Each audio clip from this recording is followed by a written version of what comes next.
Hello student, स्वागत करता हूं मैं आप सभी का एक बार फिर से एडुकुरन पे आपके प्यारे रोहित सर की क्लास में। आज हम क्यूएनए करने वाले हैं सोइल के।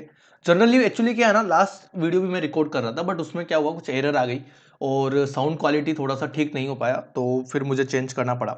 इस वजह से मैं आपकी क्लास में कभी बीच बीच में जाता हूँ ना, तो खैर अब मुझे क्लास 11 से लगाव सा हो गया है। क्लास 11 मेरी फेवरेट क्लासों में से एक है, सबसे फेवरेट क्लास, क्योंकि इसमें कुछ कुछ पॉइंट्स ऐसे हैं ना जो मेरे बहुत फेवरेट है। लाइक जैसे सोइल हो गई, क्लाइमेट हो गया और ड्रेनेज सिस्टम हो गया। ड्रेनेज सिस्टम तो ऐसा रोम रोम में बसा हुआ है, फिजियोग्राफी हो गया, समझ पा रहे हो। तो ये चीज़ें कुछ कुछ ऐसे हैं जो मेरे फेवरेट है, तो इस वजह से क्लास 11 मेरी फेवरेट हो चुकी है। आज हम क्यूएनए पढ़ने वाले हैं सोइल का।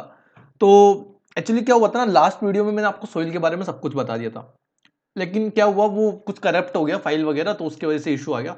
बाय द वे मैं सोइल के बारे में बता दूं तो आपको मैंने सोइल पढ़ाई थी, अलुवियल सोइल पढ़ाई थी, एरिड सोइल पढ़ाई थी, फॉरेस्ट सोइल पढ़ाई थी, red soil, yellow soil, black soil, laterite soil, इसके अलावा सलाइन सोइल और एक आध दो और बची होगी जो आप जानते हैं। ठीक है, तो इस तरीके से मैंने इतनी सारी सोइल्स पढ़ाई थी। और फिर उसके बाद जो अपन सोइल के क्यूएनए करने वाले हैं क्लास 11 की ज्योग्राफी चैप्टर नंबर 6 में, बात ऐसी कि कोरोना आ रहा है तो थोड़ा सा ध्यान रखेंगे, सेफ्टी का ध्यान रखेंगे, परिवार के साथ ध्यान रहेंगे, सुरक्षित रखेंगे स्वयं को और परिवार को भी, और स्वस्थ रहेंगे। मैं बार बार यही बात बोलता हूँ, पढ़ाई होती रहेगी।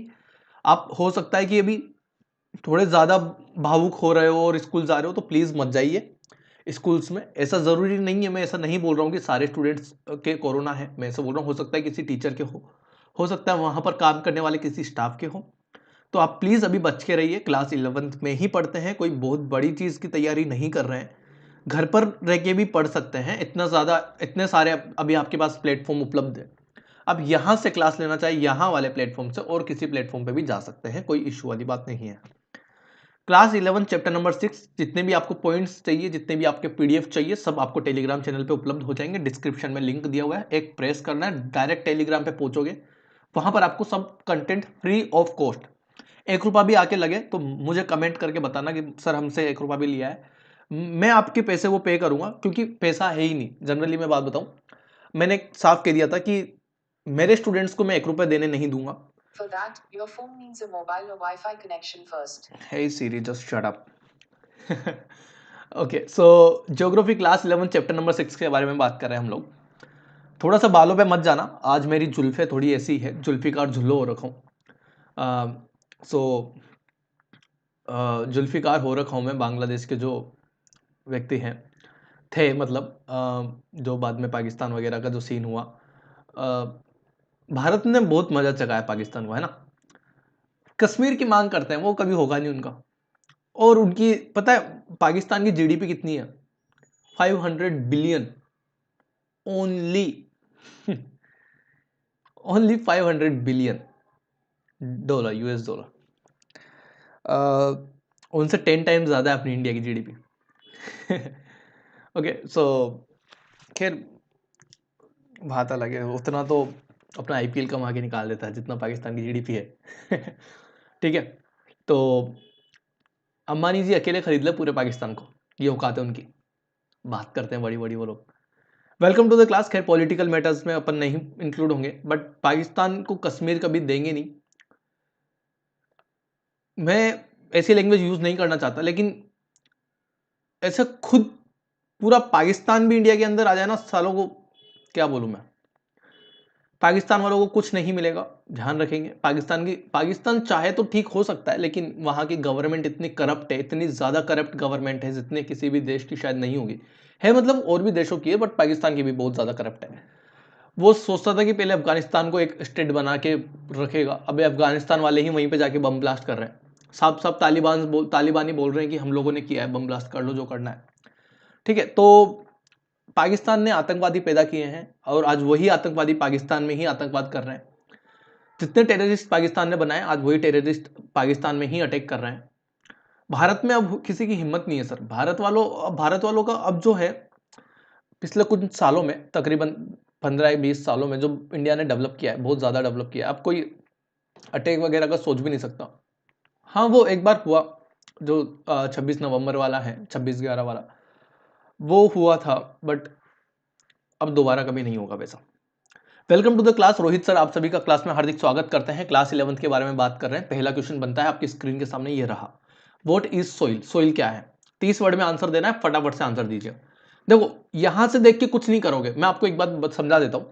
जनरली मैं आप पेन भी नहीं उठाता। जब आप लोगों को चैप्टर 3-3 बार मैंने पढ़ा दिया है, मैं नहीं चाहता कि मैं पेन उठाऊं, मैं डायरेक्ट बताना चाहता हूं। उसी वजह से इस तरीके से आपके पास आपने डायरेक्ट क्वेश्चन लेके आया हूं। बात ऐसी है कि हम लोग जब पढ़ेंगे इसके बारे में, तो आप लोग कॉपी में नोट करें कि सोइल क्या है। क्या हो जाएगा? ज्यादा से ज्यादा गलत हो जाएगा एक सवाल क्या हो जाएगा? गलत हो जाएगा। इससे ज्यादा कुछ होने वाला है नहीं। अब सवाल गलत हो गया तो कौन देखने आने वाला है आपको? कोई मार्क्स देगा? नहीं ना। गलत होगा तो होने दो, कॉपी में लिखो सोइल क्या है। यदि आपको शर्म आती है तो प्लीज आप क्लास 11 छोड़ दो। यदि आपको शर्म किस बात की है यार? कोई कौन देखने आ रहा है? आपको मार्क्स दे रहा हूं मैं, आपकी कोई गर्लफ्रेंड बन जाएगी? गलत आंसर देने से गर्लफ्रेंड ब्रेकअप करके चली जाएगी? बोलो। नहीं सर, कुछ नहीं होगा, कुछ नहीं होगा। समझ पा रहे हो? जनरली हमको ब्रिलियंट बनना है। और मैं आप लोगों को एक बार बता दूं, कुछ नहीं होगा। ये सब फालतू की चीजें हैं। पढ़ाई पे ध्यान दोगे तो बहुत कुछ कर लोगे। क्वेश्चन पहला है, व्हाट इज सोइल? सोइल क्या है? आंसर है, soil is a mixture of rock debris. मैंने आप लोगों को एक्चुअली कल जो क्लास ले रहा था मैं इसके बारे में, उसमें भी पढ़ा दिया था, लेकिन प्रॉब्लम क्या हुई, वो करप्ट हो गई फाइल। तो वो रॉक डेब्रिस का मतलब मैंने क्या बताया था आप सभी को, कि जब पानी जब किसी चट्टान से टकराता है तो पानी और चट्टान के बीच में क्या लगता है? फ्रिक्शन लगता है। फ्रिक्शन लगेगा तो वो जो पीछे जब की तरफ फ्रिक्शन लगेगी, पीछे की तरफ फ्रिक्शन लगेगा, यदि आगे की तरफ मूवमेंट है वाटर की, तो जो मिट्टी के छोटे छोटे से कण, आपने कभी देखा होगा। मैं आप लोगों को एक बात बताता हूं, थोड़ा सा पेन उठा लेते हैं। देखिए मैं आपको एक चीज बताता हूं, एक फोटो बना के दिखा रहा हूं। आप लोगों ने ये दिखा होगा, ये वाली चीज देखी होगी। क्या मैंने आगे स्पेस छोड़ा है? नहीं छोड़ा, चलो ठीक है। एक बार मैं देख लेता हूं कि क्लास रिकॉर्ड हो रही है ना, फिर अपन देखते हैं ना। ओके, सो क्लास रिकॉर्ड हो रही है। हम लोग क्या करने वाले हैं मैं आप लोगों को बताता हूं। देखिए आप लोगों ने ये देखा होगा ना कि ये इस तरीके से दुबई में एक जगह है जो कि पाम करके कुछ है, मेरे को नाम याद नहीं है एग्जैक्ट। इस तरीके से है, इस तरीके से मुझे याद नहीं है एग्जैक्ट किस तरीके से है, बट इसी तरीके से कुछ है, स्ट्रक्चर है जो कि 10 नलियां हैं यहाँ पर, इस तरीके से, राइट। तो होता क्या है कि यहाँ पर जो मिट्टी चाहिए थी समुद्र में, उनको ऐसी मिट्टी चाहिए थी, उनको ऐसी मिट्टी चाहिए थी जो क्या हो, जो मिट्टी इन्होंने जब यहाँ पर ये जो रेत के ये जो बनाई स्ट्रक्चर, इनको ऐसी मिट्टी चाहिए थी सर, ये वाली इनको ऐसी मिट्टी चाहिए थी जो क्या करे, पानी में डूबे नहीं। पानी में डूबे नहीं मतलब जो पानी के साथ बहे नहीं, पानी में घुल नहीं जाए। तो उन्होंने कहाँ की मिट्टी निकाली? उन्होंने समुद्र की ही मिट्टी निकाल दी। उनको इतनी मिट्टी चाहिए थी कि पता नहीं कितने हजार करोड़ टन, कितने हजार करोड़ टन इतनी मिट्टी। अब इतनी मिट्टी लाए कहां से? अब आप बोलोगे कि सर सहारा रेगिस्तान की मिट्टी ले लेते ना, सऊदी अरब मतलब दुबई के पास तो इतना सारा रेगिस्तान है, इतनी मिट्टी की कमी नहीं आती। तो उन्होंने क्या करा, इतनी मिट्टी, वो दुबई की जो रेगिस्तान की मिट्टी है वो इतनी बारीक है, दुबई की क्या किसी भी रेगिस्तान की मिट्टी इतनी बारीक होती है कि वो पानी में घुल जाती है, पानी के साथ बह जाती है। तो उनको थोड़ी सी मोटी मिट्टी चाहिए थी, तो उन्होंने समुद्र की ही मिट्टी निकाल ली। तो समुद्र की मिट्टी निकाली क्यों? क्योंकि सर समुद्र की मिट्टी थोड़ी सी मोटी होती है। मोटी क्यों होती है? क्योंकि पानी बहुत बार चट्टानों से टकराता है, बड़े बड़े ग्लेशियर्स वगैरह पिघलते हैं, तब पानी चट्टानों से टकराता है। चट्टानों चट्टानों की कमी थोड़ी ना है दुनिया में, नदी नालों से होते हुए बहता है। नदियां कहाँ से बहती है? कोई जॉर्ज हो गए, कोई वेलीज हो गई, कोई जॉर्ज वेलीज वगैरह से जो बहता है पानी, वो फिर आगे जाके मिलता ही है कैनियन वगैरह से, जो कैनन वगैरह से जो बहता है। वो कहाँ पे होता है? कैनन क्या होती है? अपने आप में चट्टान होती है। भले ही वो किसी भी टाइप की चट्टान हो, भले ही कैनन और जो वैली है दोनों अलग अलग टाइप की चट्टान हो, लेकिन होती तो ओवरऑल रॉक्स ही है। चाहे एक हार्ड रॉक हो, चाहे एक अवसादी चट्टाने हो, जिसे इंग्लिश में क्या बोलते हैं मुझे एग्जैक्ट याद नहीं आ रहा, बट अवसादी चट्टाने भी हो जाए तो भी क्या बुरी है। तो जब चट्टाने और पानी आपस में टकराता है तो जो फ्रिक्शन से जो मिट्टी जो होती है, पत्थर जो पतला होता जाता है धीरे धीरे, जो मिट्टी जो बह जाती है आगे। तो soil is the mixture of rock debris, यहां पर बात समझ में आ गया होगा, and organic material which develop on the earth surface. ये अर्थ की सरफेस पर ही डेवलप हुए हैं, ऑब्वियसली बात है। Component of the soils are mineral particles obviously बात है, अलग अलग चट्टानों में अलग अलग तरीके से मिनरल्स होते हैं, मैंने आप लोगों को पढ़ा चुका हूँ ये। ह्यूमंस, वाटर एंड एयर, यहां तक बात समझ में आई? ये आपको पढ़ा चुका हूँ। जरा देखेंगे एक बार सोइल को। ये सोइल है सर, ये ओनियन है, ओनियन ओनियन है, मुझे पसंद है काफी हद तक, लेकिन हर चीज में नहीं। जनरली मैं पानी पूरी खाता हूँ, तब मैं ओनियन नहीं खाता पानी पूरी के अंदर। और ऐसी बहुत सारी चीजें, पोहा पोहा वगैरह में भी ओनियन मुझे खास पसंद है नहीं। बाकी मेरे दोस्त वगैरह खाते हैं तो अच्छा लगता है कभी कभी उन्हें देख के। What are the main factors responsible for the formation of soil? Soil के फॉर्मेशन के लिए सबसे मेन फैक्टर्स क्या क्या जिम्मेदार हैं? कौन कौन से मेन फैक्टर्स हैं? फटाफट से आंसर लिख दो कॉपी में। मैं आपको 30 सेकंड दे रहा हूं, फटाफट से आंसर लिखो।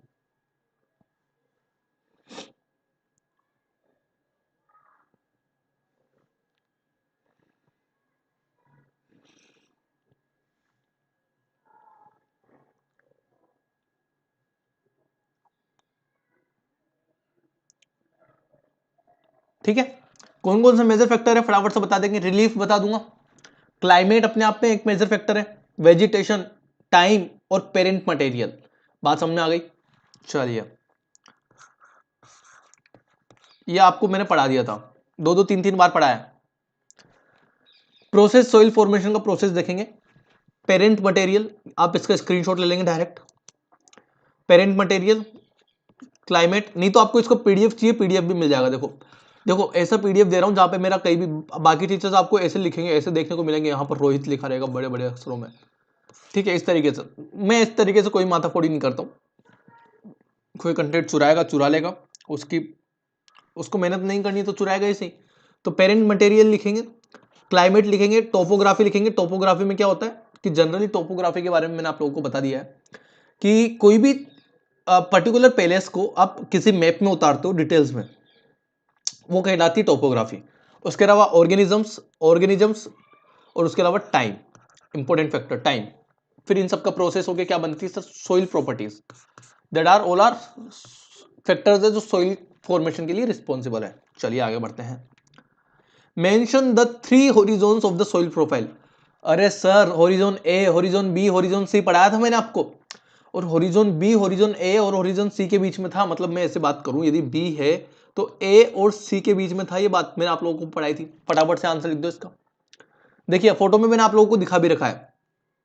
ये ऑर्गेनिक लेयर हो गई, लिखा हुआ है क्या यहाँ पे? ऑर्गेनिक, हाँ, ह्यूमस और ऑर्गेनिक लेयर है, ओ वाली। फिर इसके बाद नीचे है टॉप सोइल, फिर इसके बाद एलिवेटेड जो है, इवेल्युएटेड हॉरिजॉन, फिर इसके बाद सब सोइल आएगी। आप इसको तो छोड़ ही देना, आप यहां से बात करना। आप पहले, सबसे पहले ऑर्गेनिक लेयर लिख देना, और फिर ए पे बात करना। ए के बाद आप इसको छोड़ देंगे, बिल्कुल छोड़ देंगे। फिर आप इसके बाद बी पे आना, सब सोइल पे, और फिर उसके बाद सी पे आ जाना, पेरेंट मटेरियल पे। बात समझ में आ गई? बी किस किस के बीच में होता है? पेरेंट मटेरियल और,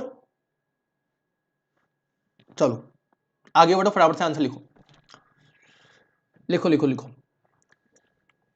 हॉरिजॉन सी किसके बीच में होता है? Compose of loose parent material, composition होता है लूज पेरेंट मटेरियल का। Horizon B, transition zone between A and horizon C. यहां पर पूरा नहीं आया है, पूरा नहीं छापा उन्होंने। Transition zone between the horizon A and horizon C, ये बात समझ में आ गई? चलिए आगे देखो। Horizon A is the top most zone, जो सबसे ऊपर होता है, top most zone, where organic materials have got incorporated with the mineral water. यहां तक बात समझ आ गई? टॉप मोस्ट जो होता है, टॉप मोस्ट के बारे में बात कर रहा हूं सर मैं यहां पे। ठीक है, mineral water, nutrients and water which are necessary for the growth of plants, which are necessary of the growth of plants. बात समझ में आ गई? तीनों टाइप के हॉरिजॉन हो गए। सोइल डिग्रेडेशन के बारे में बताया था मैंने आपको, किस, जब सोइल की फर्टिलिटी कम हो जाती है, जिसका मतलब क्या हो गया? सोइल की फर्टिलिटी में डिक्लाइन आ गया, मतलब क्या हो गया? सोइल डिग्रेडेशन हो गया। सेम क्वेश्चन सर बता, यदि आप लोगों को नहीं आएगा, आपको कभी नहीं आएगा। यदि आप लोगों को लगता हो ना कि मैंने नहीं पढ़ाया, तो प्लीज आप क्लास को एग्जिट करके चले जाओ अभी के अभी। एक एक पॉइंट पढ़ा हुआ है, एक एक point. Soil degradation can be defined as a decline of soil fertility. Soil की फर्टिलिटी को डिक्लाइन हो जाती है ना, जिसको बोलते हैं सोइल डिग्रेडेशन। व्हेन द मतलब ऐसा होता है ना, nutritional status decline and depth of the soil goes down due to erosion and misuse. ऐसा होता है जनरली कि डेप्थ बढ़ती जाती है जब आप मिसयूज करेंगे, और इरोजन करेंगे सोइल का। बात समझ में आ गई? चलिए आगे बढ़ो। What is the difference between khadar and bangar? Khadar और बांगर के बीच में क्या डिफरेंस है? Khadar is new alluvium and it's deposit by floods annually. हमेशा जो बाढ़ वगैरह आती है उसकी वजह से आती है khadar. Which enriches the soil by depositing fine seeds, while bangar, जबकि bangar represent a system of older alluvium. मतलब होता है ना अलुवियल सोइल जो होती है, तो न्यूली अलुवियल कौन सी हो जाएगी? न्यूली अलुवियल मतलब क्या हो जाता है कि जो बाढ़ में बह के आ रही है, जो बाढ़ में बह के आ रही है मतलब जो नहीं होगी, ऑब्वियसली बात है सोइल नहीं होगी। और जो पुरानी है वो क्या हो गई? खादर हो गई। Deposit away from the flood plan, flood plan से दूर की तरफ होती है, फ्लड प्लान से दूर की तरफ होती है। जरा देखेंगे डिफरेंस, देखेंगे इस तरीके से आपको चार्ट बना के आना है। This is never alluvial soil, khadar है जो अलुवियल सोइल नहीं होती, जबकि बांगर होती है। आप तो याद रखना बी से स्टार्ट करो पहले, अल्फाबेटिकल ऑर्डर भी बी से स्टार्ट होता है, बी से स्टार्ट करो। तो 20 में क्या लिखोगे आप? पॉजिटिव, हाँ ये अलुवियल सोइल है। के में क्या लिखोगे? नेगेटिव।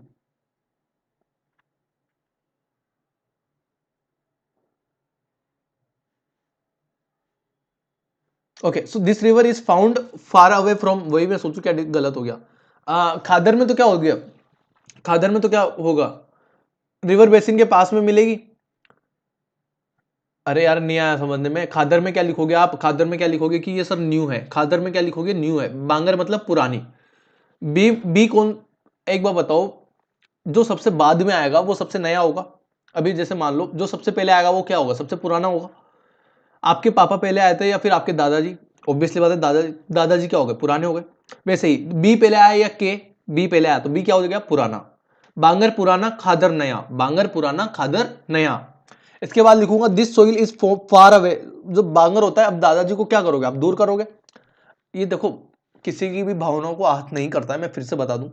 कुछ बातें क्या होती है अपने आप को याद रखने के लिए, ये आपके जो इथिक्स है ना, जो आप लोग सोचते हैं कि अरे मास्टर क्या बोल रहा है, बावड़ा हो गया क्या। देखो जनरली क्या होता है ना, कई बार चीजें करनी पड़ती है। आ, लोग अपनी दादी को मार देते हैं, माँ को बीमार कर देते हैं, खुद बीमारी का बहाना बना लेते हैं। वो तो ठीक बात है क्या जब आपको छुट्टी मारनी होती है? नहीं ना। तो सर मैं तो फिर भी यही बोल रहा हूँ कि दादाजी पुराने हैं, तो दादाजी पुराने तो उनको क्या करेंगे? अपन दूर रखेंगे, और जो नया होगा उसको पास लेके आएंगे। आजकल यही तो चलता है कि कोई भी कंपनी होती है उनमें बूढ़े व्यक्ति को जॉब नहीं मिलती है सर, सबको रिटायर कर देते हैं। क्यों? क्षमता खत्म हो जाती है सर, नए व्यक्ति को लाना चाहते हैं। This soil is less fertile. अब जो पुराने व्यक्ति होंगे क्या होंगे? लेस फर्टाइल होंगे, and therefore not suitable for agriculture, और एग्रीकल्चर के लिए सुटेबल नहीं है। वही खादर के लिए न्यू है। न्यू है तो ऑब्वियसली बात है फर्टाइल अच्छी होगी, वो वाली बात है। बात करूं कि ब्लैक सोइल क्या है sir, describe their formation and characteristics. Black soil की कैरेक्टरिस्टिक्स क्या क्या है और उसको डिस्क्राइब करो। तो मैं आप लोगों को बता चुका हूं, सबसे ज्यादा उपजाऊ होती है, कपास की खेती होती है ब्लैक सोइल में। गहरी, जहां पर गहराई होती है वहां पर मिलती है। तालाब वगैरह में मिलती है, नहीं मिलती है? तो तालाब वगैरह क्या गहरे नहीं होते क्या? बिल्कुल होते हैं सर। तो अब आप ब्लैक सोइल के बारे में पढ़ेंगे। Black soil are also known as the regur soil और the black cotton soil. Black cotton का मतलब क्या हो गया? कपास की खेती होती है सर। क्वेश्चन आपसे पूछ लेना कि जो है, just give me a second.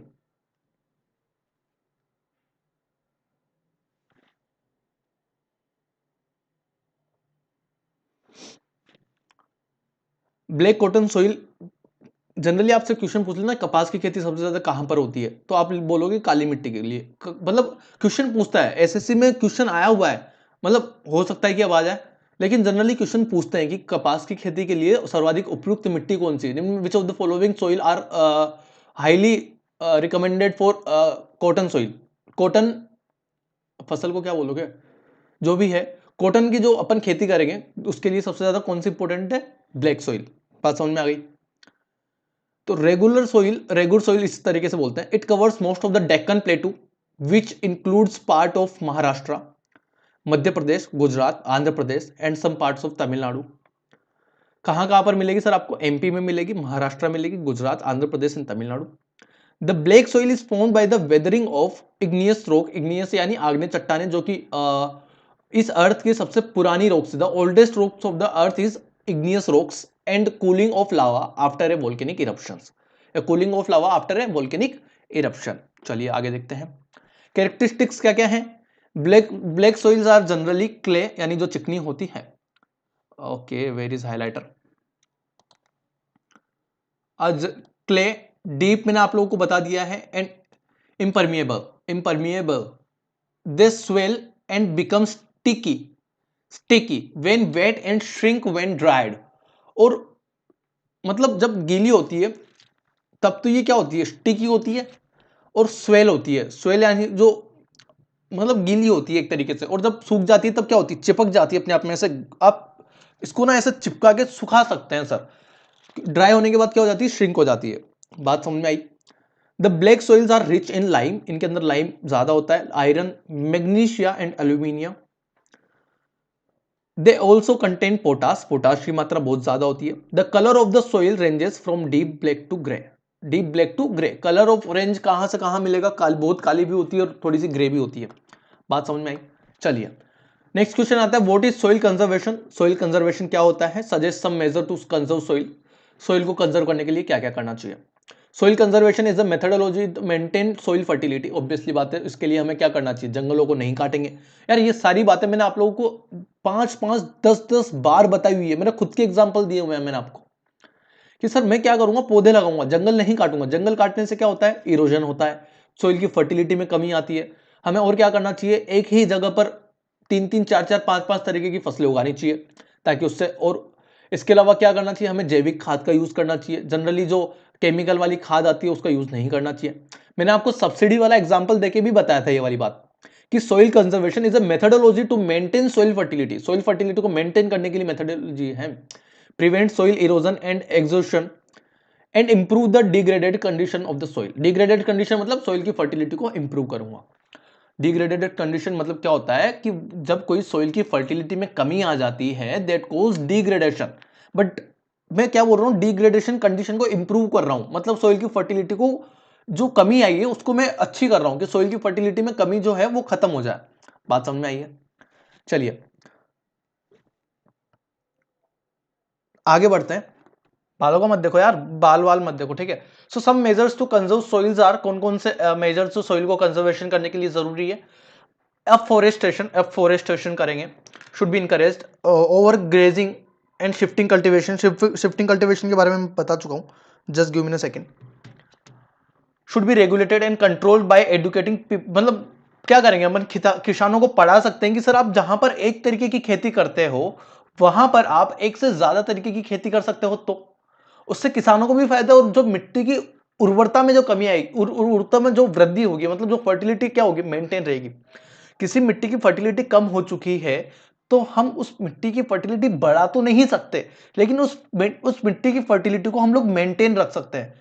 Maintain कैसे रखेंगे, देखो अब आप बोलोगे कि सर बढ़ा सकते हैं ना, क्या करके, केमिकल डाल के तो कुछ भी कर सकते हो यार, लेकिन उसमें वो बात नहीं रहती है सर। आप एक चीज बताऊं, जनरली केमिकल डालने से क्या होता है ना, कि मिट्टी में वो होता है ना, जैसे क्या बताऊं मैं आप लोगों को, हाँ आपको बॉडी एक्टिवेट करनी है तो आप क्या करोगे, मसाज वगैरह करवाओगे, मसाज। लेकिन क्या होता है ना, एक टाइम के बाद क्या होता है ना, आप मसाज करवाते करवाते एक लिमिट के बाद फिर आपके हाथ पैर काम करना बंद कर जाएंगे।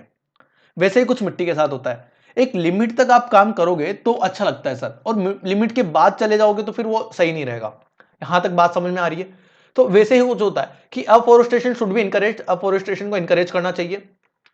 इसके अलावा overgrazing and shifting cultivation should be regulated and control by educating villagers about the consequences in arid and semi arid areas के अंदर है, efforts should be made to protect cultivable lands from encroachments by the sand dunes through developing shelter belts of trees and agroforestry.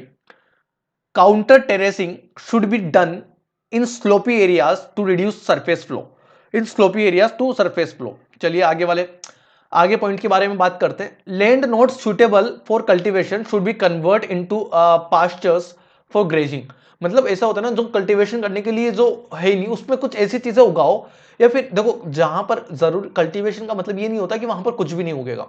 बहुत सारे जो चारा वगैरह होता है ना, चारा जो गाय भैंस खाती है, जो ग्रेजिंग के लिए जरूरी होता है, तो वो उग जाता है, वो कहीं भी उग जाता है, क्योंकि वो एक तरीके से क्या होता है, वो होता है ना कि खरपतवार जिसे आप बोलते हैं, कि फर्टिलाइजर एक तरीके से होता है। तो फर्टिलाइजर क्या होता है ना, कि कहीं भी उग जाता है, बीच बीच में वो उग जाता है। तो ऐसी जगह जहां पर आप फर्टिलिटी नहीं, जहां पर आप एग्रीकल्चर नहीं डेवलप हो सकता है, वहां आप इस तरीके की चीजें यूज कर सकते हैं। उससे क्या होगा, उससे यह होगा दोस्तों कि जो एग्रीकल्चर जो जिस जगह आप कल्टीवेशन कर रहे हो ना, जिस जगह आप खेती कर रहे हो, उस जगह गाय भैंसे या फिर जो भी जानवर है वो नहीं आएंगे, वो वहीं पर एक पर्टिकुलर एरिया में ग्रेजिंग करने लग जाएंगे, ताकि वो वहां पर भी क्या होगा ना, देखो जनरली जब वो वहां पर कोई गोबर वगैरह करेंगे तो उससे क्या होता है ना, आपकी जो खेत वगैरह है वहां पर फसलें खराब नहीं होंगी, वहां से आप उनका गोबर उठा के गोबर गैसेस वगैरह में, प्लांट्स में गोबर आजकल सेल होता है काफी अच्छी मात्रा में, और इसके अलावा वो गोबर को आप खाद की तरीके से भी यूज कर सकते हैं। यहां तक बात समझ में आई है। Effort should be made to prevent gully erosion and control their formation, उनको कंट्रोल करना चाहिए। Finger gullies can be eliminated by tracing.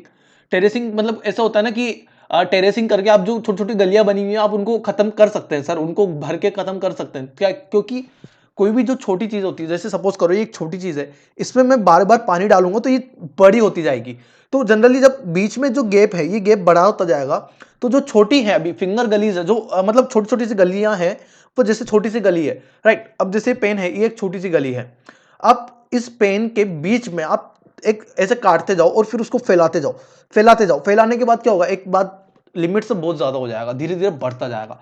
तो जनरली जब कोई ये गली है, ये गली है, आप इसमें पानी भरा हुआ है ये वाला, अब आप इसको फैलने मत दो, फैलने मत दो, इसको आप टेरेसिंग कर दो इसकी। यहां तक बात समझ में आई। चलिए आगे बढ़ते हैं। How do you know that A particular type of soil is fertile और नॉट।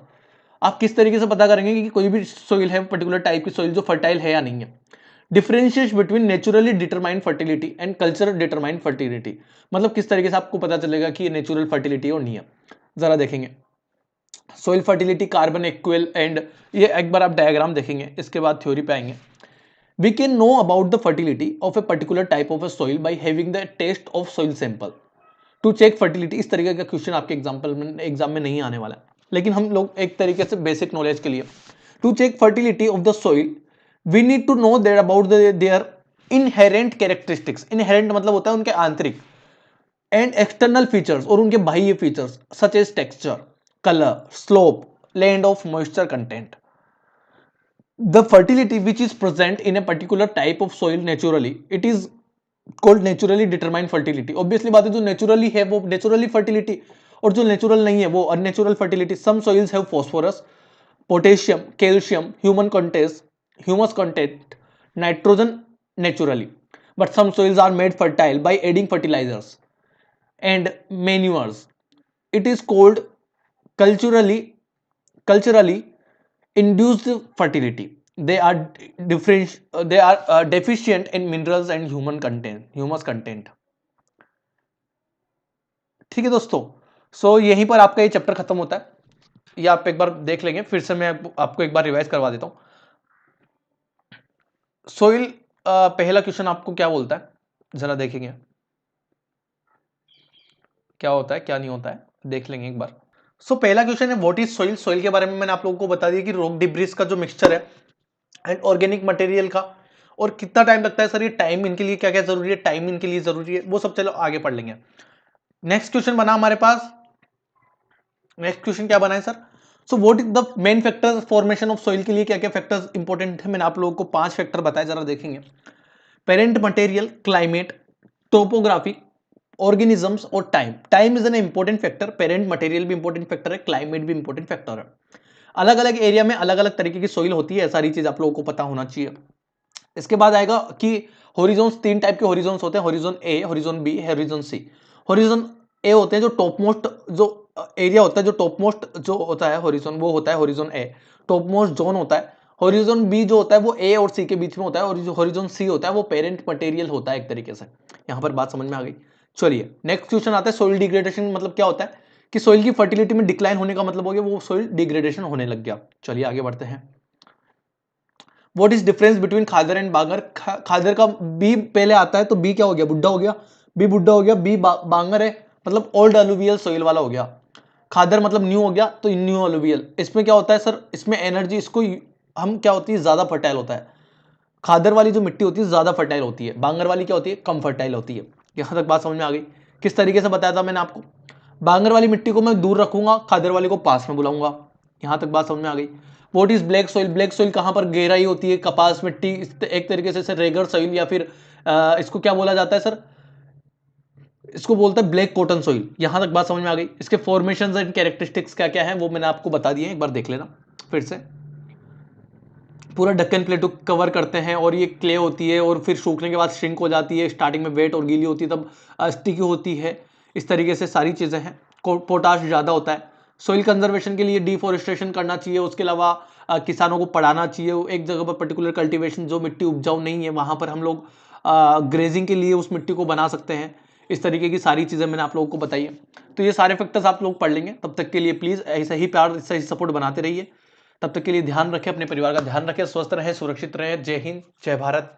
वीडियो को लाइक करें, अपने दोस्तों के साथ शेयर करें। जय हिंद।